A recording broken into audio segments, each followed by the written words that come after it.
Hello everyone, कैसे हैं आप लोग? I hope you all are fine and आपकी प्रिपरेशन बहुत अच्छी चल रही है। इसी प्रिपरेशन को कंटिन्यू रखते हुए आज हम वर्क पावर एनर्जी में थोड़ा आगे बढ़ते हैं। वर्क पावर एनर्जी में जो आज का टॉपिक रहेगा वो हमारा कोलिजन्स रहेगा। ठीक है, तो कोलिजन्स को पढ़ते हैं। कोलिजन्स के बेसिकली फंडामेंटल प्रिंसिपल क्या होते हैं, कितने टाइप्स के आपके कोलिजन हैं आपके कोर्स में, वो सारे के सारे केसेस, उनके सब केसेस भी, कुछ स्पेशल केसेस भी सारे डील करते हैं। और जो है वन डायमेंशन में कैसे कोलिजन होता है, टू डायमेंशनल कोलिजन कैसे होते हैं, तो हम वो सारे केसेस कवर करेंगे जो भी आपके एग्जाम के पॉइंट ऑफ व्यू से रेलेवेंट है बेसिकली। ठीक है, तो स्टार्ट करते हैं, we will not waste time. तो पहला जो है कोलिजन का डेफिनेशन समझते हैं। तो कोलिजन होता क्या है, कोलिजन को हम किस तरीके से इंटरप्रेट करते हैं। ठीक है, तो कोलिजन के हम सबसे पहले हम चल रहे हैं डेफिनेशनल पार्ट पे, कि डेफिनेशन जो है कोलिजन को कैसे डिफाइन किया जाता है और आप कोलिजन को कैसे, जैसे कोलिजन को जब आप देखने जाते हैं तो आपको बेसिकली सबसे पहले आपके माइंड में क्या आता है, सबसे पहले जो आपके माइंड में आ रहा होता है कि भाई दो चीजें टकरा रही हैं, यही आएगा सबसे पहले। तो क्या उनका कांटेक्ट जरूरी है, पहला एक क्वेश्चन रहता है, एक नोशन रहता है कोलिजन को लेकर के कि कांटेक्ट बहुत जरूरी है। कोलिजन जब भी कोलिजन हो रहा है तो कांटेक्ट भी जरूरी है, बट ऐसा एकदम से नहीं है। ठीक है, इस नोशन को थोड़ा सा करेक्ट करूंगा मैं। कोलिजन जो है नॉन कॉन्टैक्ट कोलिजन भी हो सकता है, थोड़ा सा स्ट्रेंज लगेगा सुनने में ऑब्वियसली, बट हाँ नॉन कॉन्टैक्ट कोलिजन भी हो सकते हैं। जैसे आपने एक एग्जांपल अपने सिनेरियो में देखा होगा, जब रदरफोर्ड मॉडल डिस्कस हुआ था तो उस टाइम क्या हुआ था, अल्फा पार्टिकल न्यूक्लियस से डेविएट कर गया था टकराने से पहले, और कुछ अल्फा पार्टिकल ऐसे भी डेविएट करे थे जो 180 डिग्री पे डेविएट कर गए थे without actually being in contact. क्योंकि अगर नॉन कांटेक्ट इंटरेक्शन होगा तो पाथ डेविएट तब भी कर सकता है। ठीक है, स्पीड वेरी तब भी कर सकती है, एनर्जी एक्सचेंज तब भी हो सकता है बॉडी के अंदर। ठीक है, तो थोड़ा सा मतलब एक एक नोशन वो भी है। तो डेफिनेशन पे अगर हम जाएं, कोलिजन को बेसिकली इस तरीके से डिफाइन करते हैं, collision between two bodies is defined as the mutual interaction of bodies for a short interval of time due to which their energy and momentum of interacting body changes। जिनके उनके इन एक body का दूसरे body का change होगा momentum और energy, but overall system के energy और मोमेंटम कैसे रहेंगे उन पे भी बात करते हैं। ठीक है, तो ये जो म्यूचुअल इंटरेक्शन है, ये म्यूचुअल इंटरेक्शन बेसिकली आपका कॉन्टैक्ट टाइप का भी हो सकता है और ये नॉन कॉन्टैक्ट टाइप का भी हो सकता है। ये थोड़ा सा ध्यान रखना है कि नॉन कॉन्टैक्ट टाइप का भी हो सकता है, क्योंकि कुछ फोर्स नॉन कॉन्टैक्ट नेचर की भी होती हैं।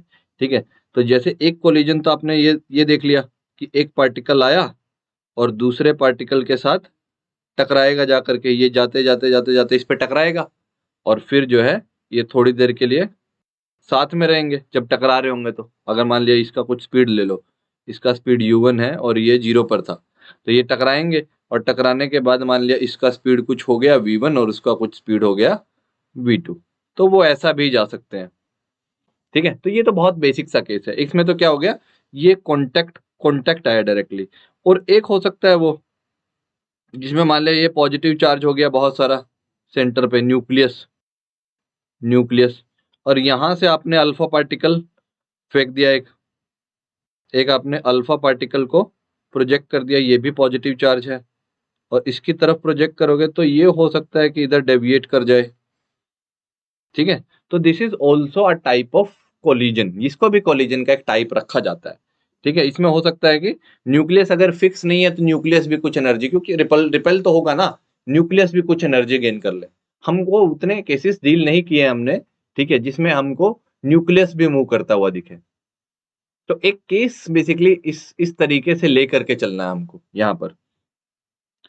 तो ये है आपका बेसिक कोलिजन का डेफिनेशन। ठीक है, तो म्यूचुअल इंटरेक्शन होता है। अब इसमें ना एक टर्म, बहुत इंपॉर्टेंट टर्म आता है, कोलिजन से रिलेटेड ही टर्म है। इस टर्म को बोलते हैं कोफिशिएंट ऑफ रेस्टिट्यूशन। बहुत अच्छा नाम है, कोफिशिएंट ऑफ रेस्टिट्यूशन। और इस टर्म को ई से डिनोट किया जाता है, स्मॉल ई इसका सिंबल होता है। तो ये एक बेसिक टर्म है जो हमारे आगे डेफिनेशन को समझाते हुए कुछ कुछ काम आएगा। तो ये बेसिकली एक रेशियो होता है, कोफिशिएंट ऑफ रेस्टिट्यूशन एक रेशियो है। किस किस का रेशियो है, बेसिकली डेफिनेशन से ही समझ आ रहा है आपको it is a ratio of velocity of separation to the velocity of approach. ठीक है, velocity of separation to the velocity of approach is known as collision. तो E इज नथिंग बट ये velocity of separation, velocity of separation, ठीक है, divide by velocity of approach, ये इन दोनों का रेशियो है। अब वेलोसिटी ऑफ सेपरेशन जैसे हम देखते हैं, अगर एक कोलिजन ले लेते हैं, सिंपल कोलिजन लेते हैं हम, हमारे पास बिफोर द कोलिजन जो सिचुएशन है इस तरीके का है कि एक बॉल है जो, या एक कोई छोटा मास है, पॉइंट मास है, वो u1 की स्पीड से इधर आ रहा है, और दूसरा जो मास है वो u2 की स्पीड से उसके आगे चल रहा था। तो कोलिजन कब पॉसिबल होगा? पहला पॉसिबिलिटी ऑफ कोलिजन कब होगा? जब u1 u2 से बड़ा हो। ठीक है, u1 u2 से बड़ा होगा तो u1 आगे जाते जाते जाते जाते u2 से टकराएगा। पहली बात तो ये हो जाएगी क्लियर। तो थोड़ी जब वो टकरा रहे होंगे, यहाँ पे वो टकराने वाला स्नैपशॉट दिया हुआ बेसिकली 3 सिचुएशन के, पहले जब अप्रोच कर रहा था, ठीक है, और जब वो उसको टकरा रहा, जब ड्यूरिंग द कोलिजन ये सिचुएशन लिया, और फिर जब वो टकराने के बाद फिर से दूर दूर जा रहे हैं। ठीक है, तो टकराने के बाद मान लिया इसका जो वेलोसिटी अटेन किया ये किया v2, और टकराने के बाद इसने जो वेलोसिटी अटेन किया ये किया v1। ठीक है, v1 v2। तो यहां पर जो ये सिचुएशन है, यहां पर तो जो है, यहां पर बॉडीज के बीच में या पार्टिकल के बीच में क्या हो रहा है? सेपरेशन हो रहा है। यहां पर आप देखिए बहुत सिंपल से आपको खुद ही आइडेंटिफाई हो जाएगा कि यहां पे सेपरेशन हो रहा है। और यहां पर क्या हो रहा है? यहां पर बॉडीज अप्रोच कर रही हैं एक दूसरे को, जैसे u1 u2 को अप्रोच कर रहा है, तो ये है अप्रोचिंग का सिचुएशन। यहां पे सेपरेशन हो रहा है और यहां पे अप्रोच।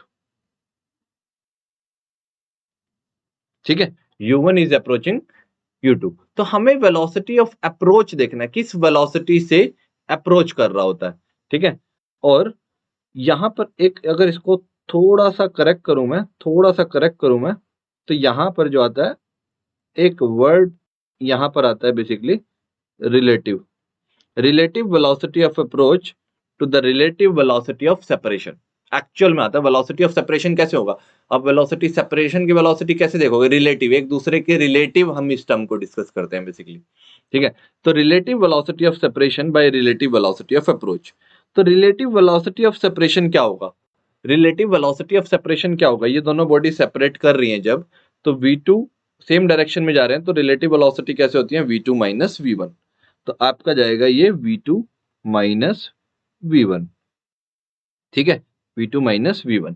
और अगर अप्रोच का देखें तो अप्रोच कैसे कर रहा होगा? u1 u2 को अप्रोच कर रहा है, u1 u2 को अप्रोच कर रहा है, तो u1 is greater than u2। तो उनका रिलेटिव वेलोसिटी कैसे लिखेंगे? रिलेटिव वेलोसिटी कैसे लिखेंगे? आप लिखेंगे u1 माइनस u2। आपको इस तरीके से भी लिखना है कि ओवरऑल वैल्यू जो है डिनोमिनेटर और न्यूमरेटर पॉजिटिव ही रहे।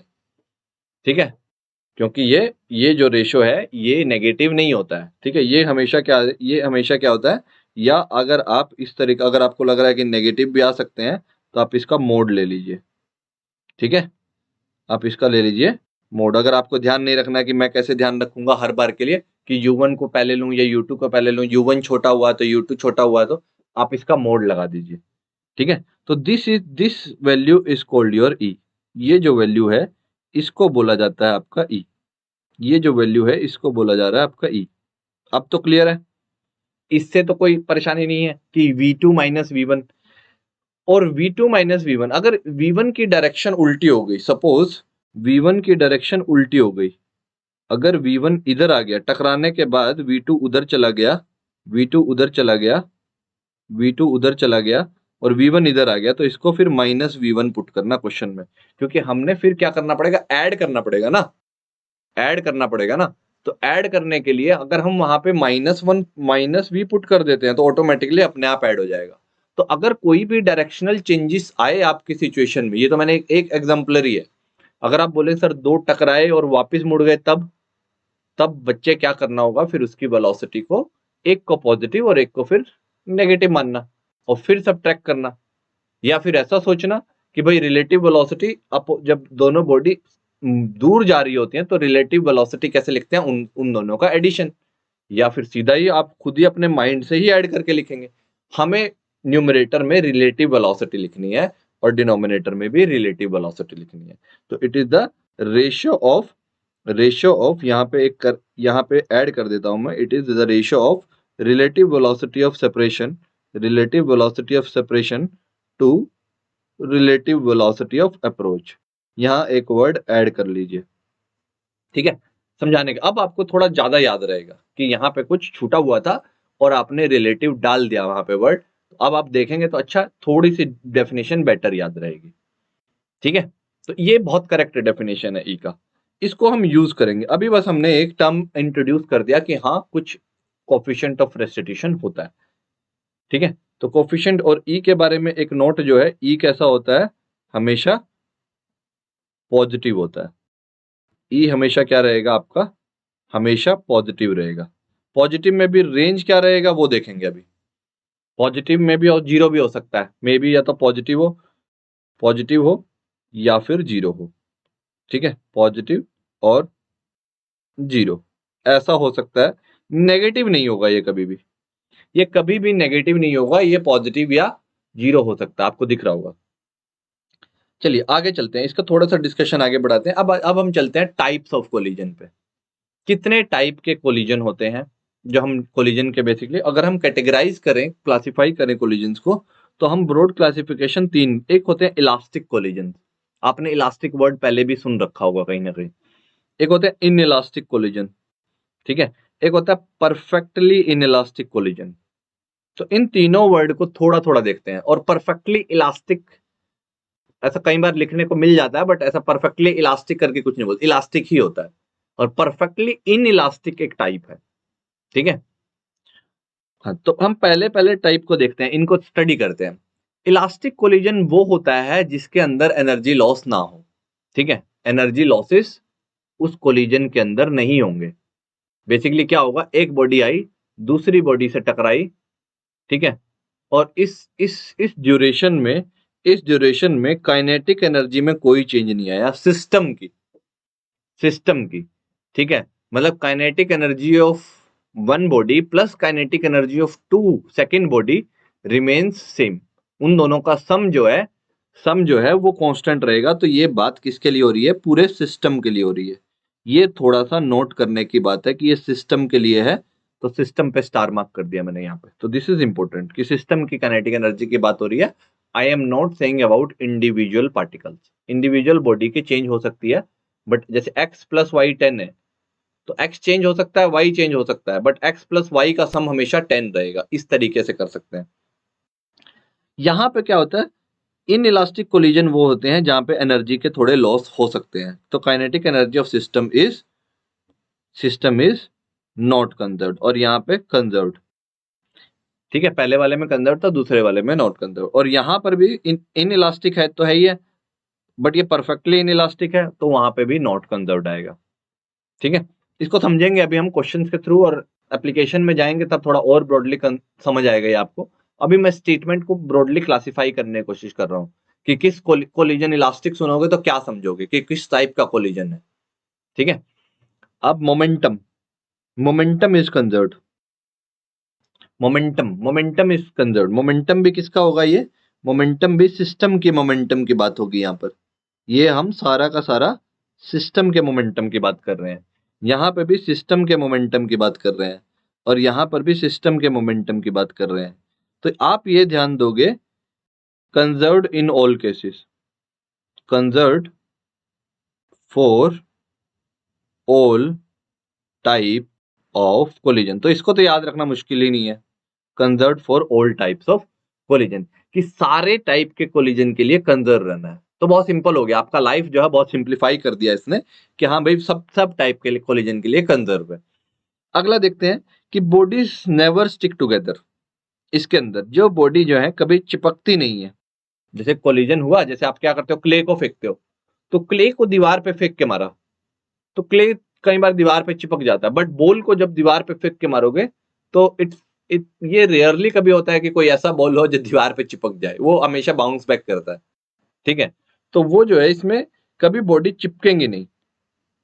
अगर बॉडी चिपक जा रही है तो यहाँ पर देखो, बॉडीज नेवर स्टिक टुगेदर, यहां पर नेवर नहीं आना चाहिए, थोड़ा सा करेक्शन इन्वॉल्व है। Bodies always stick together, bodies always stick together. ठीक है, ये जिसने कॉपी किया उसने कॉपी मार दिया कि अच्छा तीनों ही सेम लग रहे होंगे। हाँ ठीक है, चलो ध्यान से देखो, bodies never stick together, bodies never stick together, यहाँ पे बॉडीज ऑलवेज स्टिक टुगेदर। अगर बॉडी एक दूसरे के साथ चिपक जा रही है, चिपक जा रही है, स्टिक टुगेदर, तो उसको क्या बोला जाता है? उसका अच्छा सा नाम होता है परफेक्टली इनइलास्टिक। इनइलास्टिक भी था बट बहुत परफेक्ट नेचर का था कि एकदम जाके चिपक ही गए। ठीक है, होता है ना कुछ चिपकू लोग होते हैं, तो आप उनको क्या बोलते हो कि भाई तुम एकदम परफेक्टली इनइलास्टिक हो गया, एकदम आके चिपक ही जाते हो। कहीं कुछ बहुत लोग इसको इंग्लिश में भी यूज करते हैं। ठीक है, जो साइंस बैकग्राउंड से मोस्टली वो समझ भी जाते हैं कि अच्छा ये जार्गन किस लिए था कि परफेक्टली इनइलास्टिक नेचर है आपका, एकदम आके चिपक ही गए। ठीक है, और बॉडीज नेवर स्टिक टुगेदर, यहां पर भी है कि इसमें भी बॉडी चिपकेंगी नहीं। अगर परफेक्टली इनइलास्टिक नहीं है तो चिपकेंगी नहीं, और यहां पर हो गया तो कोलिजन के बाद वो स्टिक कर जाएंगे एक दूसरे के साथ, एक सिंगल बॉडी बन जाएंगे। ठीक है, एज अ सिंगल यूनिट। अब वो चिपक के रेस्ट पे रह सकती हैं, चिपक के मूव कर सकती हैं। समझ आया? जैसे आपने कुछ मान लिया क्ले मारा, एक फुटबॉल रखी है और एक क्ले है, आपने क्ले को फेंक के मारा फुटबॉल पे, तो क्ले चिपक भी गया और दोनों साथ में आगे भी बढ़ गए। इस तरीके का भी हो सकता है। ठीक है।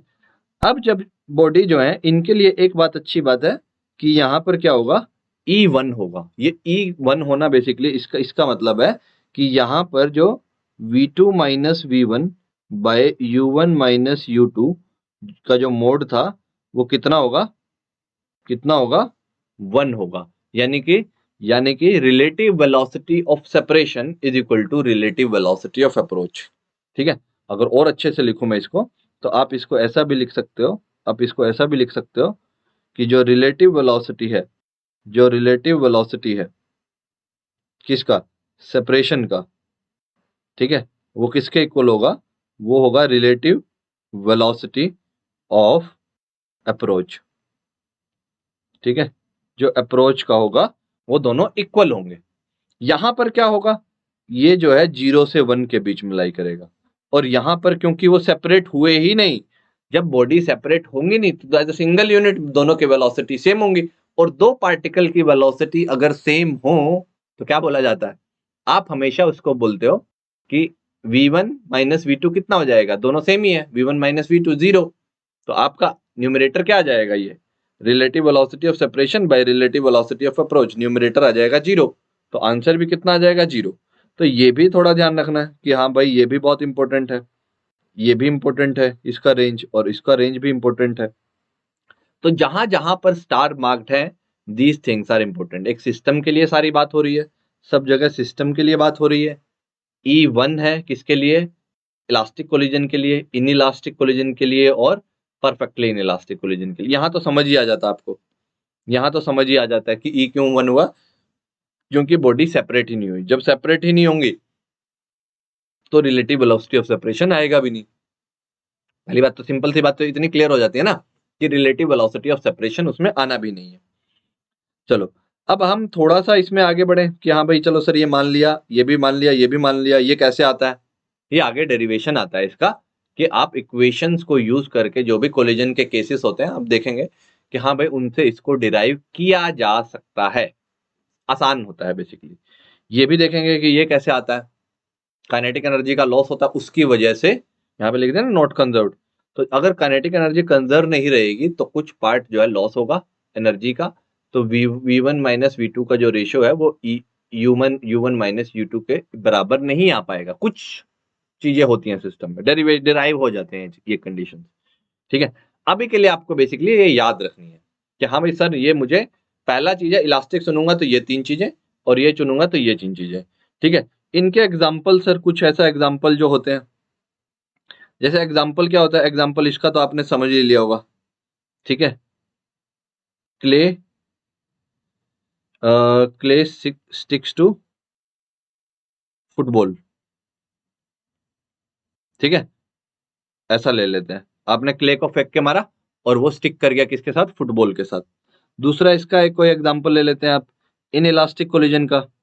अगर आपने मान लिया बॉल बॉल लिया, तो बॉल को आप ना छोड़ दो, बॉल को ड्रॉप किया, तो बॉल को ड्रॉप करोगे तो मान लिया यहां से कर दिया, यहां से कर दिया बॉल को ड्रॉप, तो बॉल जो नीचे आते आते आते टकराएगी, और बट वो उसी ऊपर हाइट तक नहीं आती है। आप ऑब्जर्व करना, एक टेनिस बॉल लेना, उसको जस्ट ड्रॉप कर देना, बॉल नीचे जाएगी, ग्राउंड पे टकराएगी, बट जब वो वापस आएगी ना, वो सेम हाइट तक नहीं आएगी, वो थोड़ा सा नीचे आती है, फिर वो नीचे जाएगी, फिर थोड़ा कम नीचे, फिर थोड़ा कम नीचे, और वो आराम आराम से सेटल हो जाती है। ऐसा देखा आपने, एनर्जी लूज होती है उसमें, तो वो होता है। ठीक है, अब ball drop from a height, जब उसको किसी हाइट से ड्रॉप करेंगे, ड्रॉप फ्रॉम अ हाइट, अगर उसको किसी हाइट से मैं ड्रॉप कर दूं, ठीक है, rises back to some smaller height. ठीक है, ऐसा लिख सकते हो अगर आप लिखना चाहते हो कि वो थोड़ा कम हाइट तक उठेगी वापस दोबारा। ठीक है, तो ये हो जाएगा आपका परफेक्टली इन इलास्टिक का केस। और इलास्टिक कोलिजन कौन से होंगे? इलास्टिक कोलिजन का जो एग्जांपल होंगे, अगर मैं यही लिख दूं, आप लिख सकते हैं गैस मॉलिक्यूल्स कोलिजन। गैस के जो मॉलिक्यूल होते हैं उनके बीच में जो कोलिजन माने जाते हैं, गैस मॉलिक्यूल्स के जो कोलिजन्स है, ठीक है, उनकी अदम्पशन मानी जाती है कि they are perfectly elastic collision. Bulk में जो है, बल्क बॉडीज के बीच में इलास्टिक कोलिजन ऑब्जर्व होना बहुत मुश्किल होता है, क्योंकि काइनेटिक कुछ तो लॉस होगा ना, जब दो बॉडी टकराएंगे एटलीस्ट कुछ साउंड ही प्रोड्यूस हो जाएगा, तो साउंड कहां से आएगा? कोई ना कोई फॉर्म का एनर्जी साउंड की एनर्जी की फॉर्म में चला गया होगा। ठीक है, इस तरीके से होते हैं, डैमेज हो जाती हैं, उनके डैमेज हो जाएंगे, वाइब्रेशनल एनर्जी में चला जाएगा, कुछ ना कुछ पार्ट हमेशा लॉस हो जाएगा। तो बल्क बॉडीज के लिए इलास्टिक कोलिजन का होना थोड़ा सा मुश्किल होता है। इतनी बात क्लियर है?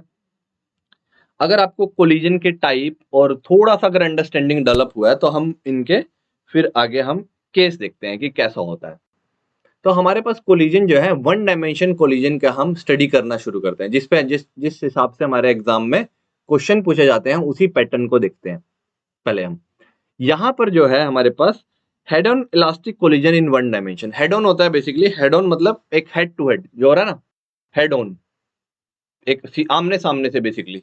ठीक है, या फिर एक बॉडी इधर चल रही है, उधर ही चल रही है, सेम लाइन में हो, या टकराने के बाद भी वो उसी लाइन में ही रहे, वन डी कोलिजन भी इसको बोल रहा है। तो हेड ऑन का मतलब जो होता है, हेड ऑन का मतलब बेसिकली वन डायमेंशन ही होता है। ठीक है, इसको वन वन डी कोलिजन बोल देते हैं, head on collision in one dimension. तो उसको वन डायमेंशन बाद में लिखना कोई जरूरी नहीं है। अगर ये भी लिखा हुआ है कि हेड ऑन कोलिजन, तो वो हेड ऑन कोलिजन का मतलब ही अपने आप में ये है कि भाई सुनो मेरी बात, कि हेड ऑन कोलिजन का अपने आप में मतलब ये है कि वो वन डायमेंशन है, कि बॉडीज जिस जिस स्ट्रेट लाइन पे पहले चल रही थी टकराने से पहले, उसी स्ट्रेट लाइन में वो टकराने के बाद भी चल रही होंगी। तो एक एक केस लेते हैं कि सपोज एक बॉडी का मास है m1 और दूसरी बॉडी का मास है m2, और ये इधर चल रही थी। सपोज हम ले लेते हैं ये इसकी तरफ आ रही थी u1 की स्पीड से, और ये इधर जा रहा था u2 की स्पीड से। तो कोलिजन होने के लिए पहला तो चीज होना चाहिए कि जो बॉडी अप्रोच कर रही है उसकी u2 से तो वेलोसिटी ज्यादा होनी चाहिए। ये तो होना ही चाहिए ना, तभी तो जाके टकराएगी, नहीं तो गैप बढ़ता ही रहेगा। तो पहला केस हो गया भाई, u1 is greater than u2। अगर हो गया तो ये जो है, ये ड्यूरिंग कोलिजन वो एक शॉर्ट टाइम के लिए कांटेक्ट में आएंगे, वेरी शॉर्ट टाइम के लिए। ठीक है ना, डेफिनेशन में लिखा था। ठीक है, बहुत शॉर्ट टाइम के लिए। कोलिजन का मतलब ऐसा डिफॉर्म नहीं हो जाती है बॉडी, अगर वो टकराई तो बस रिजिड बॉडीज का दमशन भी हम मैकेनिक्स में लेके चल रहे हैं, तो उतना डिफॉर्मेशन वाला केस नहीं है कि डिफॉर्म हो जाएंगे बॉडी से टकराने पे तो क्या होगा, वो नहीं ले रहे हैं। इलास्टिक कोलिजन में डिफॉर्मेशन नहीं होती है, डिफॉर्मेशन पॉसिबल नहीं है। और इलास्टिक का भी हमने पढ़ा, इलास्टिक कोलिजन को डील कर रहे हैं, तो इलास्टिक को भी अभी हम इस वर्ड को भी समझ लिया। ये बॉडी टकराई और बाद में इनका वेलोसिटी जो है, सपोज इसका वेलोसिटी v1 हो गया, ये मास m1 है, और इसका वेलोसिटी हो गया m2, इसका वेलोसिटी हो गया v2 जिसका मास m2 है। आप ये लेके चल रहे हो दोनों केस। अब जो है हमें क्या पता है इस कोलिजन में पूरे टाइम क्या है, इस कोलिजन में पूरे के पूरे टाइम पूरे के पूरे टाइम मोमेंटम कंजर्व है, ठीक है। तो if we use conservation of momentum, use conservation of momentum, और कौन सा मोमेंटम है, बेसिकली लीनियर मोमेंटम की बात कर रही है। कंजर्वेशन ऑफ, कभी आप सोचो कौन सा एंगुलर मोमेंटम भी होता है, तो using conservation of linear momentum, conservation of linear momentum principle, अगर हम उसको यूज करें, इस प्रिंसिपल को ही यूज करें, तो क्या बोला जाएगा। आप बोलेंगे कि सर इसको इक्वेशन में इस तरीके से लिखेंगे कि अगर मैं बोलूंगा इसका पहले इनिशियल मतलब momentum initial should be equal to momentum final, बहुत सिंपल से, मैं तो ये बोलेंगे momentum initial equal to momentum final. और मोमेंटम इनिशियल कितना है आपके पास, आप बोलेंगे m1u1 प्लस m2u2, और दोनों को पॉजिटिव क्यों लिखा, क्योंकि दोनों की डायरेक्शन सेम है। अगर एक की डायरेक्शन भी बदली, इस केस में, तो आपको नेगेटिव साइन भी लगाना पड़ेगा। जैसे मान लिया कि अगर ये इधर होता तो आप लिखते m1u1 माइनस m2u2, क्योंकि वो एक आई कैप है और एक माइनस आई कैप है, वैसा समझ लो अगर वैसा समझना चाहते हो। अगर डायरेक्शन सेम है तो प्लस करना, डायरेक्शन अपोजिट है तो माइनस भी करना, ऐड भी करना, मतलब माइनस करके ऐड करना। और फाइनल के लिए आप लिखोगे कितना होगा, आप लिखेंगे m2u2 सॉरी m1v1, फाइनल में देख लो, फाइनल वाला केस यहां से लिख रहे हैं, यहां से देख रहे हैं, तो इसका मोमेंटम हो गया m1v1 और इसका हो गया m2v2, तो हमने लिख दिया m1v1 प्लस m2v2, तो ये हमारी इक्वेशन 1 आ गई। This we can write as equation 1। अगर हम सपोज इसको इक्वेशन 1 लिख लेते हैं, क्योंकि हमने कौन सा प्रिंसिपल यूज किया, हमने बोल दिया इसको कि सर ये कंजर्वेशन ऑफ लीनियर मोमेंटम है, ठीक है। अब जो है अगर हम आगे चले इसी पे ही, conservation of linear head on collision पे चल रहे हैं, तो यही केस फिर से मतलब यही चल ही रहा है अभी, तो ले क्या लेते हैं, फिर से यही चल रहा है। तो इसी केस को अगर मैं रीड्रॉ कर लूं ताकि आपको समझाने के काम आएगा, इसको कॉपी कर लेता हूं और मैं यहाँ पे इसको चिपका लेता हूं। तो देखो इस केस में आप क्या कर सकते हो बच्चे, इसमें आप बोलेंगे कि सर आसान है, काइनेटिक एनर्जी भी कंजर्व्ड है, तो हम बोलेंगे काइनेटिक एनर्जी ऑफ सिस्टम, क्योंकि इलास्टिक कोलिजन है ना, इलास्टिक कोलिजन है, तो काइनेटिक एनर्जी का भी लॉस नहीं होता है, तो हम बोलेंगे kinetic energy of system is also conserved, ये भी कंजर्व्ड है, तो आप इसको भी लिख सकते हैं, kinetic energy of system is also conserved, ठीक है। तो ये हमारा सेकेंड कॉन्सेप्ट बन जाएगा कि सर जैसे ही हमको पता चला कि काइनेटिक एनर्जी भी कंजर्व्ड है, तो हम एक बात और अच्छे श्योरिटी से बोल सकते हैं, हम बोल सकते हैं, लिख सकते हैं कि जो काइनेटिक एनर्जी ऑफ 1 है, काइनेटिक एनर्जी इनिशियल या kinetic energy of 1 plus kinetic energy of 2, ये कब, पूरी इनिशियल, जो इनिशियल था इसका, ठीक है, और kinetic energy of 1 plus kinetic energy of 2, ये पूरा का पूरा सिस्टम का हो गया ना, इस वजह से final, kinetic energy of 2 final. तो आप यहाँ पे बोल सकते हैं कि हाफ ऑफ m1u1 स्क्वायर, आप बोल सकते हैं half of m1u1 square plus half of m2u2 square equal to half of m1v1 square plus half of m2v2 square. यहां से आप इसकी इक्वेशन नंबर 2 भी बना सकते हैं। तो बहुत आसान है इसको बनाना, क्योंकि आपने कुछ नहीं लिखा, ये लिख दिया भाई, हमने लिख दिया ये होगा, ठीक है। Kinetic energy initial equal to kinetic energy final लिख दिया, तो इसको बोल दो सपोज ये इक्वेशन नंबर 2 है। अब आप अगर ध्यान से देखें, आपको ये चीजें तो पता ही होंगी भाई, कितना u1 होगा, किस वेलोसिटी से आ रहा होगा वो भी बताया गया होगा, किस वेलोसिटी से दूसरी बॉडी जा रही होगी वो भी बताया होगा, मासेस इन्वॉल्व क्या होंगे वो भी बताए गए होंगे। तो एक पूरे सिचुएशन में अगर हमको फाइनल वेलोसिटी ही निकालनी है, तो हमारे पास सॉल्व करने के लिए कितनी इक्वेशन है, दो तो इक्वेशन है, और 2 ही अननोन है, 2 ही अननोन है। और 2 इक्वेशन और 2 अननोन को सोल्व करना हमारे लिए आसान हो जाता है बेसिकली। ठीक है, 2 इक्वेशन को देख लीजिए, लिखा हुआ है पीछे, 2 इक्वेशन को और 2 अननोन को सोल्व करना आसान हो जाता है। आप ऐसा 9th-10th में भी करते आए हैं।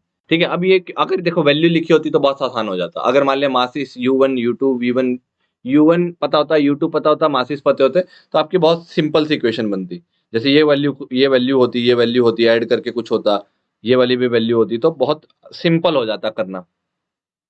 ठीक है, तो इस अभी अभी उसको उतना सिंपल नहीं है करना आपके लिए, क्योंकि यहाँ पे कोई डायरेक्ट वैल्यू लिखी नहीं हुई है। तो इस वजह से थोड़ा सा मुश्किल भी लग सकता है कि भाई क्या क्या क्या चीजें चल रही हैं हमारे पास। ठीक है, हाँ, तो अगर बट इन दोनों को साइमल्टेनियसली सोल्व किया जाए, अगर इन दोनों को साइमल्टेनियसली सोल्व किया जाए, तो हमें जो V1 या V2 के बेसिकली क्या करना है, देखो साइमल्टेनियसली कैसे सोल्व करते हैं। यहां से V1 की वैल्यू निकालो, यहां से V1 की वैल्यू निकालो और वहां पर पुट कर दो, इसमें पुट कर दो, तो आपके पास V2 ही बचेगा। सारा का सारा सिचुएशन V2 के टर्म में ही आ जाएगा, तो थोड़ा सा इजी हो जाएगा आपको सॉल्व करना। ठीक है, सिचुएशन आपके पास थोड़ा सा इजी हो जाएगी। ठीक है, और 1 और 2 को यूज करके हम और भी केसेस कर सकते हैं। जैसे अगर मैं इक्वेशन 1 को यूज करूं, यूजिंग 1 एंड 2, उन दोनों को यूज करके एक तो आप ये प्रूव कर सकते हैं, you can prove, we can prove, we can prove, we can prove, जो ई का जो वैल्यू है ना बच्चे, ई का जो वैल्यू होगा इस केस में, जो हम लिखते हैं ना, we can prove E is equal to 1, ये हम प्रूव कर सकते हैं उन दोनों को यूज करके। ठीक है, जैसे कि यहां देखिए, आप इसमें बोल सकते हैं basically V2 minus V1 equal to U1 minus U2, क्योंकि ये 1 होता है। ठीक है, इसका मतलब हम ये प्रूव कर सकते हैं, ये प्रूव कर सकते हैं इस सिचुएशन में, यहाँ पे देख लो, इसका मतलब हम ये सिचुएशन में प्रूव कर सकते हैं कि भाई जो V2 माइनस V1 है वो U1 माइनस U2 के बराबर भी है। ठीक है, अगर ये प्रूव करना है तो ये प्रूव कर दो, और ये प्रूव करना है तो ये प्रूव कर दो। अगर किसी तरीके से हमने ये प्रूव कर दिया, किसी तरीके से हमने ये प्रूव कर दिया, तो हमारा जो है आसान हो जाएगा प्रॉब्लम को टैकल करना। ठीक है, और फिर हम इसी को यूज कर लें, क्या पता अपने एक इक्वेशन जो है सोल्व करने के लिए। देखो कैसे करते हैं, मैं आपको थोड़ा सा हिंट देता हूं इसका। जैसे आपने फर्स्ट इक्वेशन लिखी, फर्स्ट इक्वेशन लिखी थी, आपने लिखा था, फर्स्ट इक्वेशन क्या लिखी थी याद है? यहां पे लिखा था आपने m1 u1 plus m2 u2 equal to m1 v1 plus m2 v2। अगर आप कुछ अरेंज करें, m1 के सारे टर्म एक टर्म लेके आए, ठीक है, तो from equation 1 we can write m1 के एक टर्म एक साइड ले आओ टर्म, तो m1 के सारे टर्म एक साइड आएंगे तो u1 माइनस v1 आ जाएगा इधर। ठीक है, तो आप लिखेंगे m1 u1 minus v1, m1 के सारे टर्म उस साइड ले जाओ, और उधर पे क्या हो जाएगा, m2 के सारे टर्म ले जाओ, तो आप लिख सकते हो m2 v2 माइनस u2। ठीक है, तो इसको इक्वेशन 3 बोल दो। 1 से हम 3 पे पहुंच गए। ठीक है, और अगर मैं इक्वेशन 2 को यूज करूं, अगर मैं आपकी इक्वेशन 2 को यूज करूं, 2 में देख लो, 2 में हमारे पास half of m1 u1 square है, उसको उधर ले जाओ, m1 वाले सारे टर्म एक साइड ले जाओ, m2 वाले सारे टर्म दूसरी साइड ले जाओ। तो इसका मतलब मैं ये भी लिख सकता हूं कि half of m1 u1 square minus v1 square should be equal to half of m2 v2 square minus u2 square, ये हो जाएगी इक्वेशन 4। और अगर मैं इन इक्वेशन का रेशो ले दूं, अगर मैं इन दोनों इक्वेशन का रेशो ले दूं, जैसे ये दोनों इक्वेशन आ गई हमारे पास, तो यहां से अगर मैं इनका रेशो ले दूं, आप देखो खुद ही, आप रेशो लेकर के देखोगे तो इधर से क्या कैंसिल हो जाएगा, आप बोलेंगे m1 से m1 कैंसिल, तो और ये या रेशो ले दो, 4 को डिवाइड कर दो 3 से, ऐसा कर दीजिए, तो आपके पास ऊपर बचेगा u1 square minus v1 square, u1 square minus v1 square, और यहां से आ जाएगा आपका u1 माइनस v1, यहां से क्या आ जाएगा v2 square minus u2 square, और यहां से क्या आ जाएगा v2 माइनस u2। और आपको ये एक रिलेशन पढ़ा होता है, ऊपर लिख रहा हूं, आपने पढ़ा होता है a square minus b square equal to a minus b into a plus b. तो अगर मैं इसको यूज करूं, अगर मैं इसको यूज करता हूं यहां पर, इसके लिए जैसे मैंने जो हाईलाइट किया मैं इसके लिए यूज करता हूं, और नीचे तो वो फैक्टर है ही, तो जब ये कैंसिल होगा, इसको इसके पेयर बनाऊंगा तो एक तो कैंसिल ही हो जाना इससे। तो बेसिकली यहां पर क्या बचेगा आपका, यहां पर बचेगा u1 plus v1 is equal to, यहां पर क्या बचेगा v2 plus u2, v2 plus u2। ठीक है, ये आपका डायरेक्टली आ जाएगा, यहां से ये आपका डायरेक्टली आ जाएगा। और इसी से ही, इसी को यूज करके आप रीट्विक करो, इसको रीट्विक करो, इसको रीट्विक करोगे तो आप बोलोगे v1 v2 माइनस, इधर ले आओ इसको, आप इसको इधर ले जाओ और उसको उधर ले जाओ। अगर आप ऐसा करते हो तो आप क्या लिख सकते हो, एक बार ध्यान से देखिए, अगर आप इधर लेके आएंगे तो आप सीधा लिख सकते हैं u1 माइनस u2, और इसको उधर ले जाओ तो आप उधर भी लेके जा सकते हो, तो आप बोल सकते हो v2, आप सीधा सीधा बोल सकते हो v2 माइनस v1। ठीक है, v2 माइनस v1, तो इसका मतलब ये भी तो हो गया, इसका मतलब ये भी तो हो गया कि v2 minus v1 upon u1 minus u2 कितना हो गया, 1 हो गया। ये इक्वेशन तो 1 हो गई, और यही तो प्रूव करना था मैं, यही तो प्रूव करना था। ये क्या हो गया बेसिकली, ये क्या हो गया, आपके पास क्या आ गया, E इज इक्वल टू 1, यही तो E का डेफिनेशन था। तो आप बोलेंगे हेंस प्रूव्ड, कि आपने प्रूव कर दिया कि हाँ भाई आपका जो है E1 होता है किसके लिए, इलास्टिक कोलिजन के लिए। अगर मोमेंटम कंजर्व है तो ये इक्वेशन वैलिड है, काइनेटिक एनर्जी कंजर्व है तो ये इक्वेशन वैलिड है, और इन्हीं दोनों से ये इक्वेशन प्रूव हो जाती है। समझ आया? अगर आप इसको सीक्वेंसली देखेंगे तो आराम से प्रूव हो गया। क्लियर है? बताओ। बट हाँ, अब यहां से हमारे पास अब हमें क्या क्या पता है उसी को ही देखते हैं। तो हमें ये पता चल गया कि इक्वेशन हमारे पास एक ये भी वैलिड है कि v2 minus v1 equal to u1 minus u2, ये है वैलिड। तो यहां से v2 का वैल्यू निकाल लो, v2 कितना हो जाएगा, u1 माइनस u2। यहां से अगर आप निकालेंगे तो आप बोल सकते हैं u1 माइनस u2, और इधर लेके आएंगे इसको तो प्लस v1, क्योंकि ये देख लीजिए ऐसा रहेगा। अब इसको जो है इक्वेशन बोल दो 5, इसको बोल दो 5। हमने क्या डेफिनेशन किया basically, using E equal to 1 हमने इसको लिख दिया, और इक्वेशन 5 आ गई। और 5 और 1 को देख लो, 5 को 1 में पुट कर दो, ये v है, इसको अगर मैं 1 में पुट कर दूं, 1 क्या था हमारे पास, इसको मैं देखो, मैं इसलिए तो थोड़ा लेंदी हो रहा ना, यूज इट इन इक्वेशन 5। आप इसको जो है use it in equation 5, sorry equation 5 नहीं, 1 पे यूज करना, 5 तो है ही ना, 1 में यूज करना है। तो आप इसको यूज कर लीजिए m1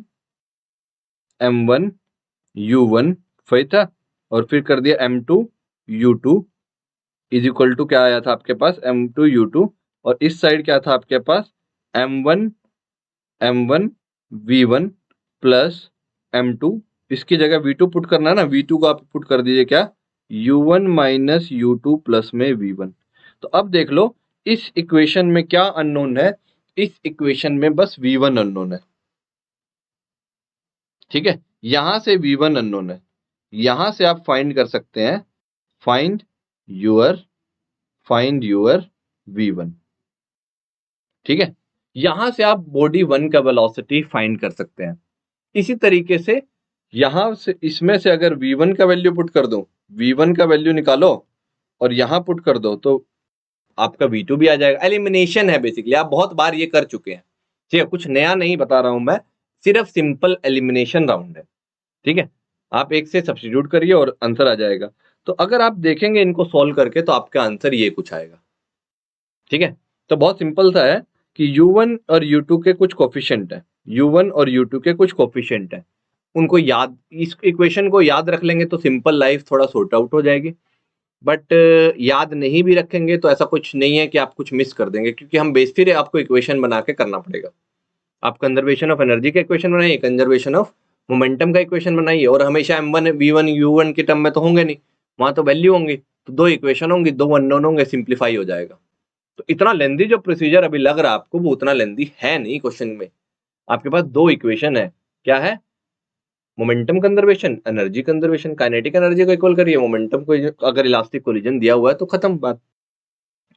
आपको इस इक्वेशन को रटना मारना है, बेसिकली इसको रट्टा मारना पड़ेगा। अगर आपको क्रैम कर लेंगे तो आपका बेसिकली क्या हो जाएगा, क्योंकि देखो डिराइव समझ के डिराइव करना है, बट फिर अगर आप याद रख लिए तो आपको थोड़ा सा एडिड एडवांटेज हो जाएगा।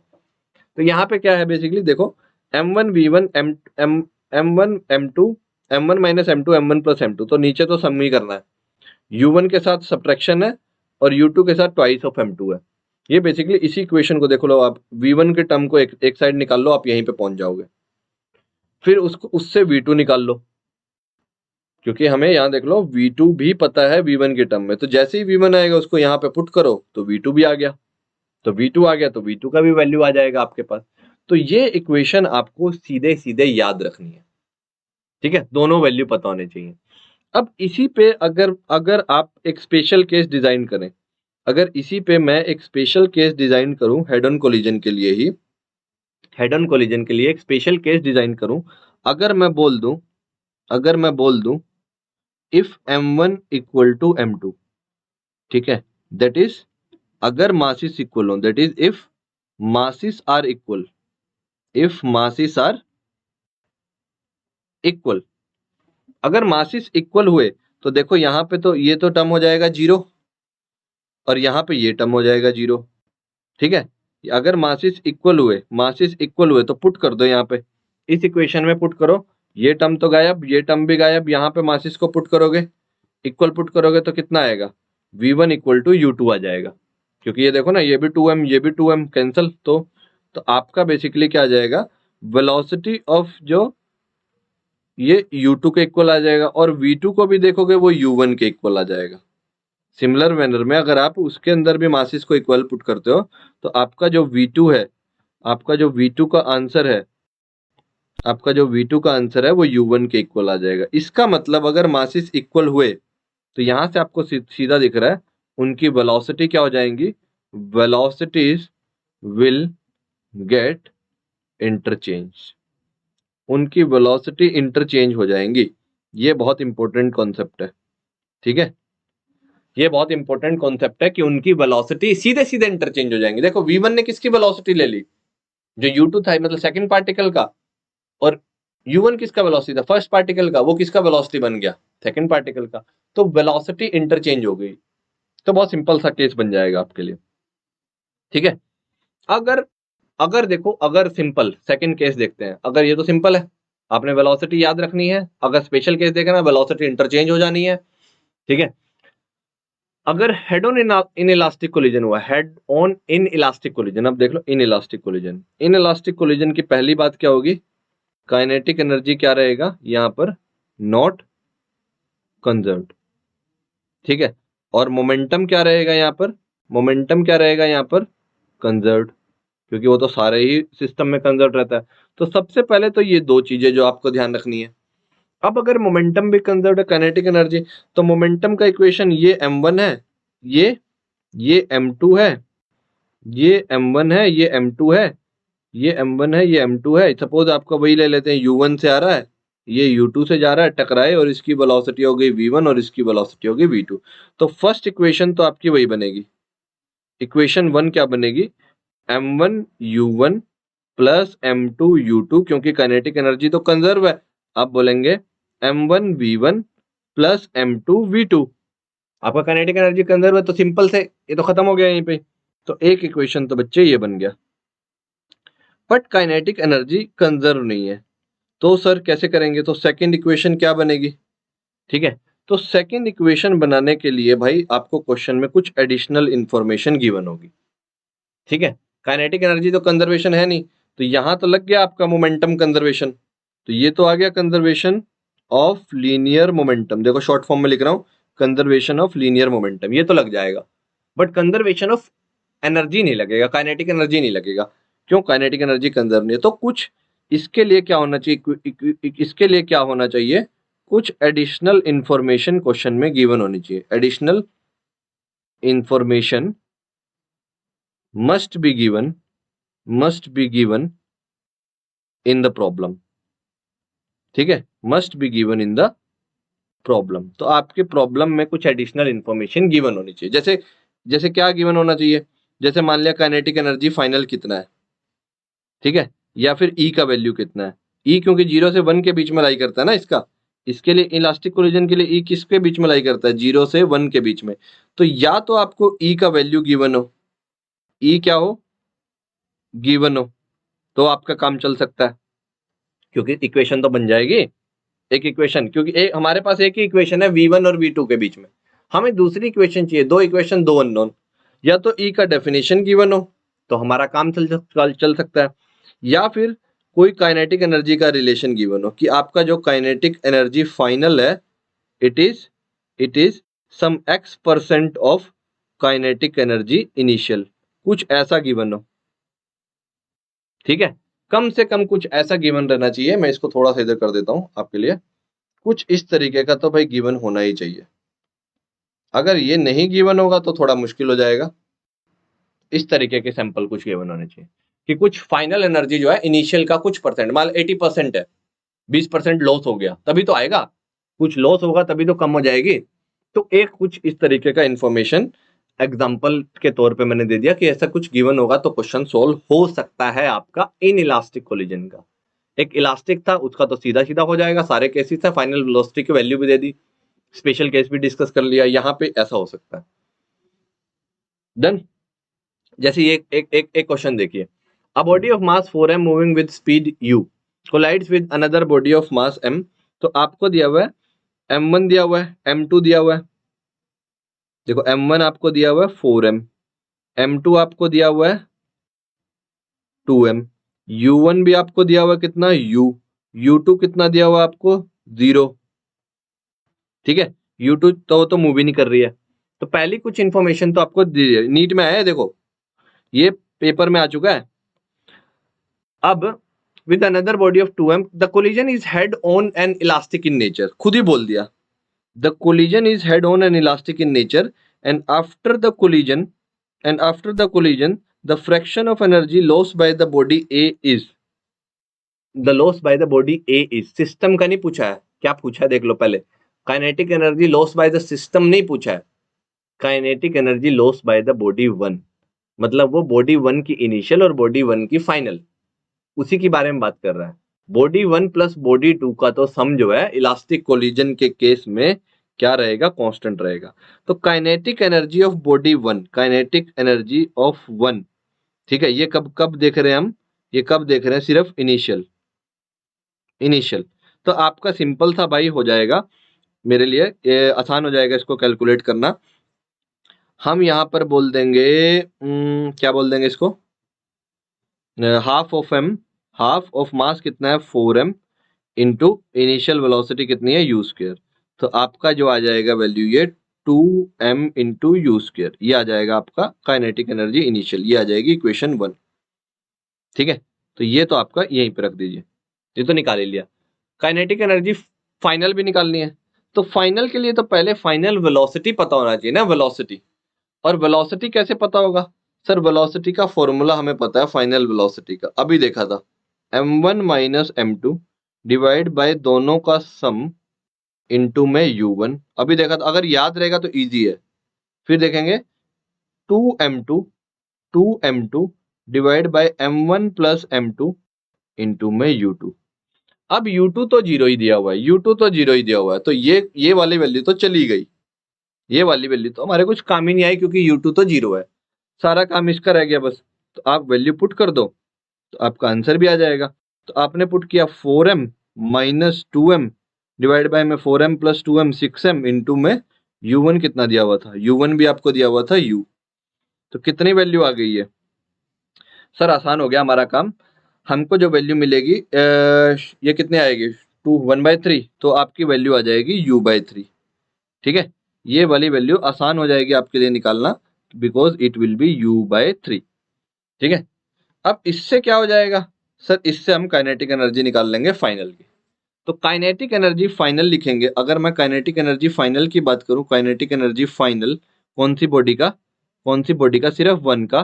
तो आप लिखेंगे half of 4m into half of, ये 4 है मेरा, 4 और u सेम सेम दिख रहा है आपको, इसको रहने दीजिए, और u/3 का स्क्वायर। ठीक है, तो आप इसको लिख सकते हैं 2m into you square by 9। ठीक है, u स्क्वायर बाय 9 इतना आ जाएगा। अब आपको क्या लेना है? Find the after the collision fraction of energy loss by the colliding body A ने कितना फ्रैक्शन लॉस किया। तो फ्रैक्शन के लिए जब जाएंगे, अगर हम फ्रैक्शन के लिए जाएंगे इसी केस में, तो आप ये लिखेंगे काइनेटिक एनर्जी, काइनेटिक एनर्जी का जो चेंज आया डेल्टा के डिवाइड बाय में के इनिशियल, के इनिशियल, तो ये आता है फ्रैक्शनल चेंज। तो डेल्टा के कितना आया आपका, कितना वैल्यू था पहले 2m बाय यू स्क्वायर, और यहाँ पे कितना हो गया 2m you square by 9 divide by में इनिशियल कितना था आपका, ये 9 हो गया ना, हाँ 9 हो गया, और डिवाइड बाय में इनिशियल कितना था आपका 2m यू स्क्वायर। तो बेसिकली कितना वैल्यू आ गया 1 माइनस 1/9। ठीक है, सोल्व कर लीजिए, देख ले, सिंपल सा आ गया। तो कितना आ गया ये 8/9 आंसर आ गया। तो आपको इसको सिंपल तरीके से करेंगे तो आपका आंसर बहुत आसानी से मिल सकता है आपको। ठीक है, तो ये अभी अभी रिसेंट एग्जाम में पूछा गया है, कॉम्पिटिटिव एग्जाम में ऐसे क्वेश्चन आए हुए हैं। ठीक है, एक और क्वेश्चन देखो, आपको दिया हुआ है a body of mass moving with velocity m collides with another block having mass 4m, एक m का है और एक 4m के साथ वो कोलाइड कर रहा है। द लाइटर ब्लॉक दिया हुआ है, क्या दिया हुआ है? The lighter block comes to rest after collision, जो छोटे वाला ब्लॉक था वो रेस्ट पे आ गया। And when the initial velocity of the lighter block is v, then the value of the coefficient of restitution will be। तो कितनी restitution का कोफिशिएंट आ जाएगा?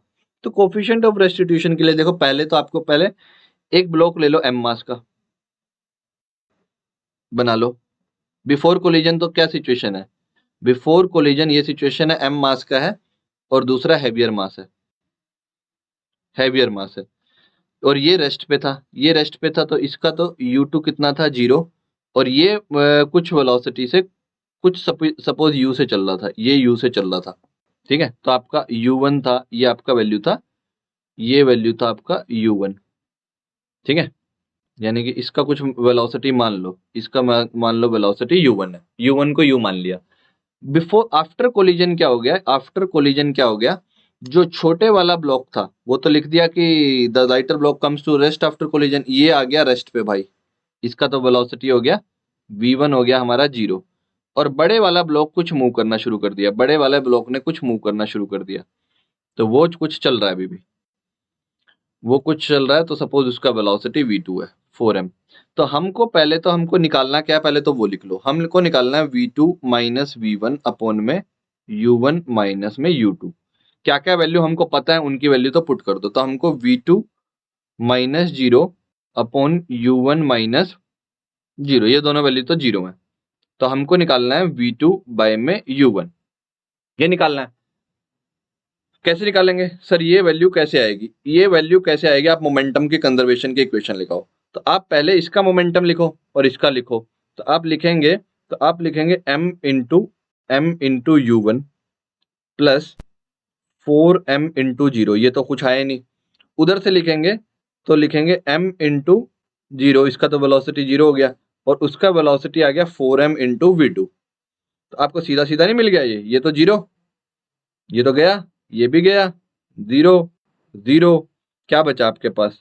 m into u1 should be equal to 4m into v2, sorry 4m into v2। अब अगर ये v2 आ गया तो ये और ये तो कैंसिल ही हो गए, ये और ये तो कैंसिल ही हो गए, आपके पास v2 बाय v1 आंसर नहीं आ गया, v2 बाय v1 1/4 आ गया। तो कितना आ गया आपके पास 0.25 का कोफिशिएंट ऑफ रेस्टिट्यूशन आ गया।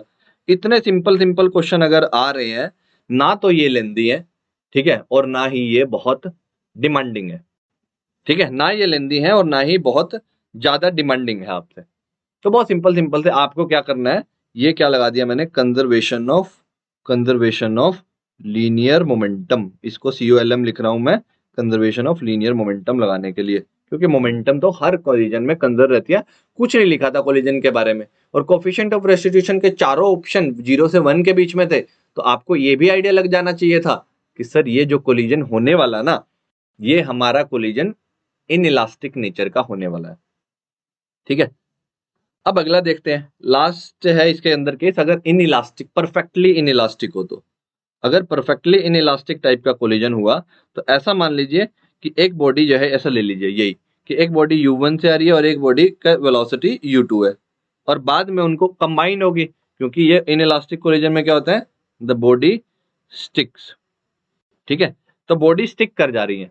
तो जब बॉडी स्टिक कर जा रही है, थोड़ा छोटा है देखिए, अगर बॉडी स्टिक कर जा रही है एक दूसरे से, तो ये फाइनल वेलोसिटी निकालना हमारे लिए और आसान हो जाता है, क्योंकि अगर हम कंजर्वेशन ऑफ एंगुलर मोमेंटम, जो कि कंजर्वेशन ऑफ लीनियर मोमेंटम अगर हम यहाँ पर लगाते हैं, तो हमारा इक्वेशन बहुत ही सिंपल बन जाएगा, बहुत ही सिंपल बन जाएगा। इसका मास ले लीजिए m1, इसका मास ले लीजिए m2, और इसका मास ले लेंगे m1 प्लस m2, क्योंकि स्टिक कर गए, तो आप लिखेंगे initial momentum m1 u1 plus m2 u2 should be equal to m1 plus m2 into v, क्योंकि उस टाइम तो बस उसके पास एक ही वेलोसिटी है। तो यही इक्वेशन बन जाएगी आपकी, और इसी इक्वेशन से यही ओनली इक्वेशन है।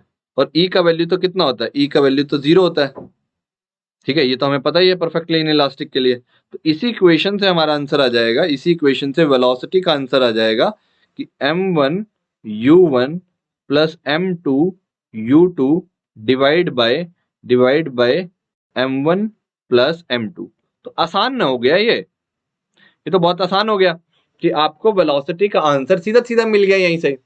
आपने इक्वेशन देखी, वैल्यू लिखी, भाई एक इक्वेशन लिखनी है, एक ही अननोन है, उसी को निकाल दिया। ये तो सबसे आसान केस हो गया ना।